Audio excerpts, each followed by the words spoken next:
Hello, welcome back to my channel, Reclaim with Dr. David, and thank you for tuning in. I'm so happy that now we are on episode number 3. And the episode number 3, now I'm in DRC Congo. As a little kid, away from my family, extended family, uncles and cousins, away from my familiar neighborhood. Now I'm in a different country, different culture, different language. Now, it wasn't easy. When you were a refugee, you're supposed to be in a refuge, and a refuge should be a safe area, a safe place. But for us, it was different from that. Things were about to change in a different direction. A lot of things happened, but I thank God that despite all the difficulties and challenges, we are here today. I'm here today to testify that God is able.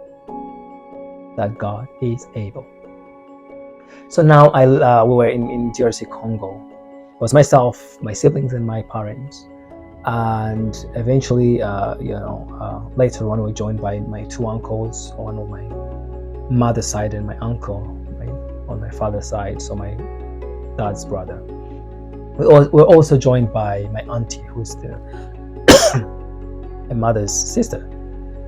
Now we are a little family in a foreign land. It was first difficult to get food. My parents would do different kind of jobs, to be able to provide for us. But I know that we relied a lot on, help and support from NGOs that help refugees, and we used to queue and get food from UNHCR, truck. They give us like small bags of food and things like that. And it was a bit tough. It was quite difficult. It wasn't just a bit. It was very difficult, to be honest. But now, as a child, I remember that one day there were 2 kids who were bullying me. People called me a refugee kid, and because we didn't have a radio, at that time it was a different time. There was no internet, there was no phones, but most of all, there was no. I don't even remember seeing the TV then. It was a different kind of place, so we didn't even own a radio. But I loved music so much. So what I would do, I would listen. If I hear music, when one of our neighbors, playing music, I used to go and listen, and I would dance and so on. Yeah, and at one point, my parents, they concluded that if they can't see me, they can't find me around. They'll just listen to music, and if they can hear music somewhere, they know they will go and find me there. So I still love music. I still love music so much. Anyways, so now, there were these 2 kids who were trying to bully me. Now, I didn't have a big brother. I had an older sister and 2 younger sisters, and a very young brother who needed my protection instead of me asking for protection. So as myself, having a big brother, you can imagine managing the challenges of people who are trying to bully you and things.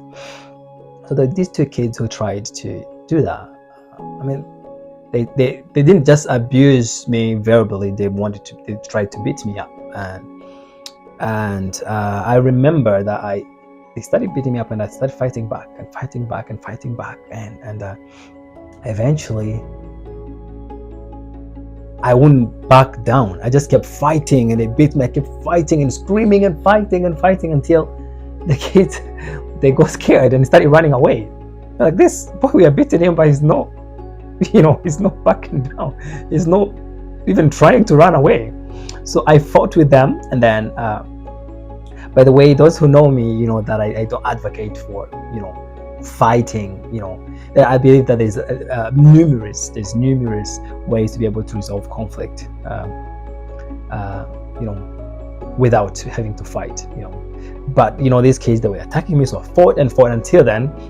They started running away, so I went after them, and I was screaming, angry, and I kept running. So they ran, and then they ran into the house. They closed the door, and I stayed outside, crying and screaming and waiting for them.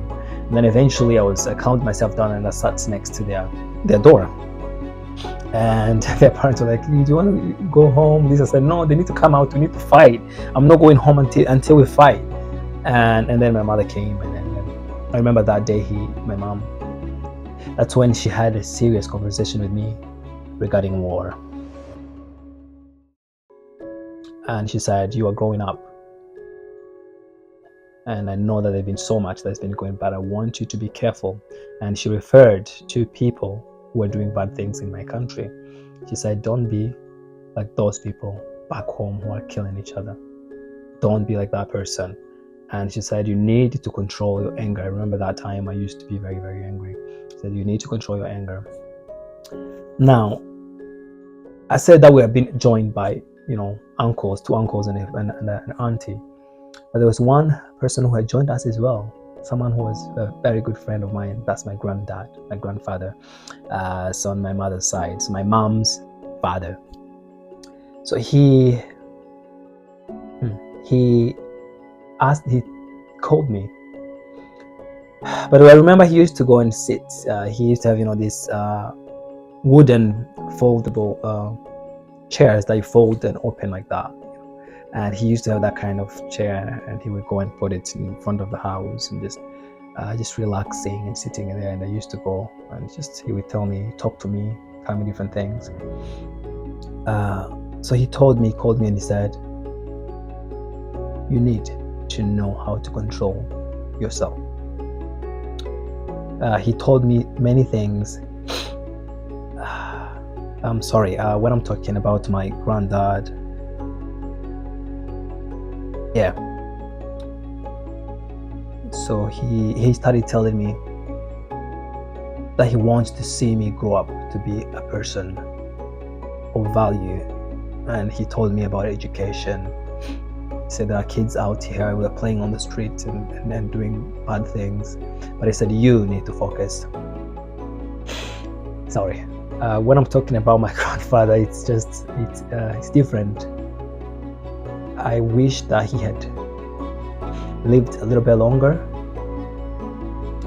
but unfortunately, these were the times toward the end of his life.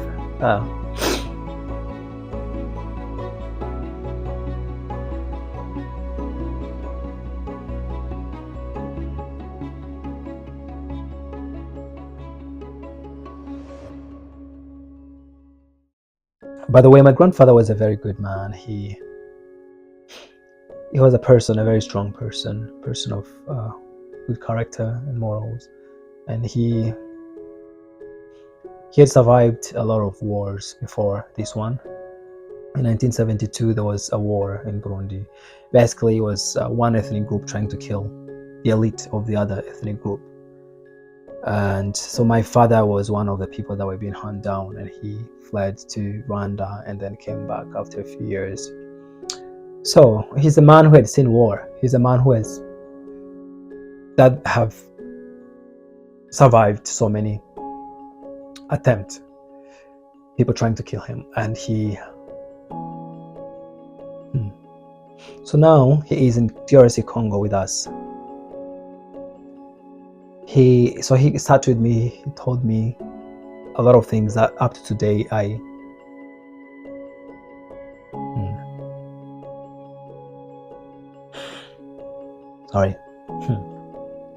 I believe where I am today, especially with the focus that I had and determination and education, that he had a very big role in my achievement. And that's one thing that blows my mind. I was about 6 years old then. And I feel like it was like yesterday. And this man who spent just not a long time considering my life, but had a big, tremendous impact. And the words that he told me, he would say, you need to focus and become a real man. And we talk a lot about education. We talk about, not doing what other kids are doing. that would lead me in the wrong path. Growing up in war as a boy, there is so many temptations. As you grow up, you can be pulled by so many things that can interrupt any kind of progression, education, or anything like that. I know many of my friends who never even finished primary school because they got involved in wrong groups, in wrong things. And for me, I feel like my grandfather, the time that he spent with me, was so powerful. I don't know how he did it, but the words that he told me kept on up to today. They're still living in me. Anyways, sorry. Sorry. So he spent time and talked to me, gave me advice. My father gave me a lot of advice. My mother gave me a lot of advice.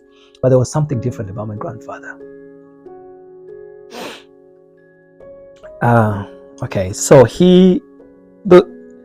these were towards the end of his life, and he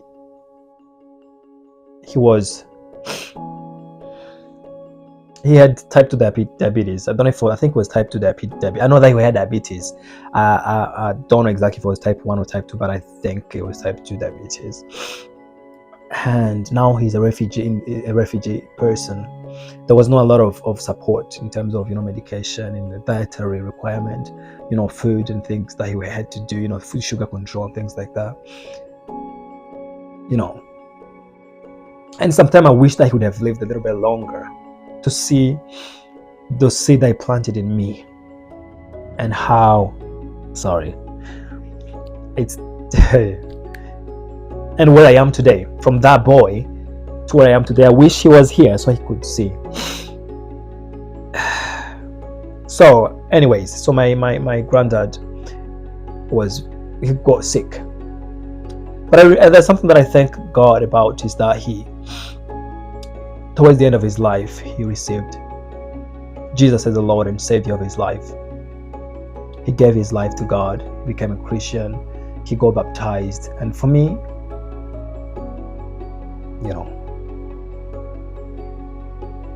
so that is amazing. That is a blessing for me, and to know that God allowed that to happen. Anyway, so he went to Burundi for treatments and things, and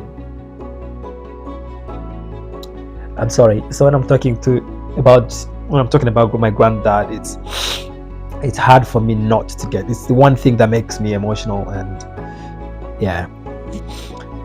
So he said goodbye. He went to Burundi. We were in DRC Congo, and he never returned.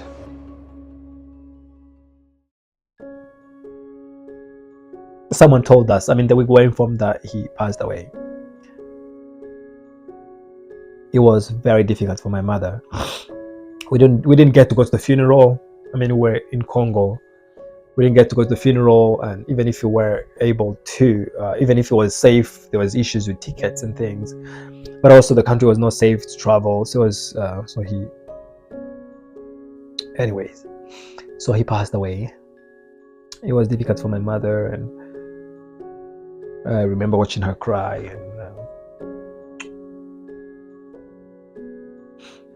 but for me, I came to realize the impact it had done for me as I progressed. The memories of my time, the memories of my time with him and the time that I spent with him remained vivid, remained alive. And I was just determined. I had determination. With the background that I have in my family, on my father's side, I was the first person to ever finish high school. I was the first person. So, and from that to where I am today, all my achievement, I know that he contributed so much. But I thank God that he used his last time alive in a way that I cannot explain. Simple time that he used to spend with me, but yet profound and impactful that still today has a big impact in me. Okay. Now, sorry, I'm trying to focus. So my granddad, that was the end. We never saw him again. Now we stayed in Congo. And it was a big shock for us, big shock for me. He was like a friend and a close, not just a friend, it was just, there was something about him that I cannot explain.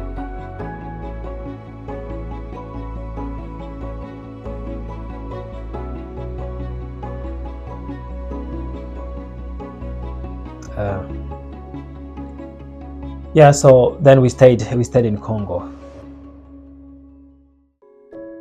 While we stayed in Congo, we struggled with extreme poverty, struggling with food. And I remember at one point we were eating the same food,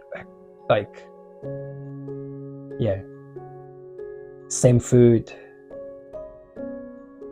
Like I mentioned previously, lentil. We ate lentil like I don't know how many days, almost every day. We had the same food for days, and then I remember telling my father, why can't you eat something different? And he would say, come and pray with me. And he said, trust God, He will provide on the right time. He'd never say that something is not possible, we don't have money, this is not going to happen. No, my father always planted a seed in me of faith. He is a man of a strong faith, and I feel I'm so very grateful for that. So we struggled a lot in Congo, but something very, very tragic was about to happen. Now we had lost my granddad, and I thought maybe if we had enough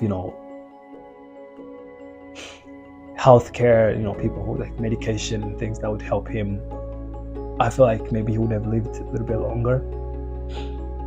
But as a refugee, there's limited resources, and there was not enough to help him with his diabetes. And so anyways, and I know that everything happens for a reason. If God allows something to happen, so there's a reason. And that's just my wish, my wish that he would have stayed longer, at least to see my progress, to see the seed that He planted in me, how far it got me. And anyways, so that's one of the tragic things that happened, that we lost my grandfather. And then a few months later, something very bad happened again. So we moved to DRC, running away from war in Burundi. Yet we didn't know that something worse was about to happen in that country that we ran to. As I said at the beginning, when you're a refugee, you're supposed to be the refuge where it's safe, but it wasn't safe for us. Now things changed from bad to worse. A war broke. A war started in Congo while we were there as refugees. Now, where do you go? When you're in a country, that is supposed to be where you are called a refugee, and now the country is at war. That was the time of a man called Mobutu Sese Seko. This was the guy who ruled Zaire, DRC. By the time I was about 6 years old, as I said, about 6-7 years old, between 6-7 years old, and sorry. I didn't expect this episode to be like this, but okay. So I was about 7 years old, and I can remember things as if it happened yesterday. Now he died. When he died, everything changed in that country, and the war started. I'll talk about this in my next episode. I had planned for this episode to include the war in DRC and how we survived, but I guess my granddad story took over the whole time, and I don't regret that. he deserves to my gratefulness. He deserves my appreciation for the little time that he had with me as a grandson and the amount of impact that he did. And so the video, this episode is actually, as far as I'm concerned, is mainly about him. I didn't plan it, but mainly about him. And it's just that the lesson for me is just how much impact you can do with a small, a very so-called, small action, like a short time that you can spend with someone and just change the course of their lives. God can use you with whatever that you have. And now I'm thinking about people who are told, I'm a medical doctor, and sometimes patients will be told, you have a few days, you have a few months to live, this is going this way. And now I'm thinking, I didn't think about this before, but I'm thinking there is hope. Let's live today as if it was the last day of our lives and use time efficiently. Even if you don't think that you've got a long time to live, the time you have can make great impact into someone. You can totally change someone. My granddad didn't have a long time with me, but yeah, God bless you. And if you're new, please subscribe or share the video. My aim is that my story will bring hope to you or to anyone who is going through difficulties. They think that their life is over. They don't see the light at the end of the tunnel. I wish that my granddad would see me as that boy, that refugee boy in DRC, and me being here. It's a big contrast. There's a big contrast, huge contrast. You could not compare. But yet, he believed and he spoken the word into me, and they bear fruit. So I'll just end this episode now, but thank you for tuning in. Thank you for spending time with me. I'll see you in the next one. I will be talking about how the war broke in the RC while we were there, and how we saw the worst war, that the war was actually worse than the one we had survived previously, but that God remained faithful. God remained at our side. He protected us, not just physically, but I believe He protected me, even spiritually and emotionally, and I'll explain that in my next episode. God bless you.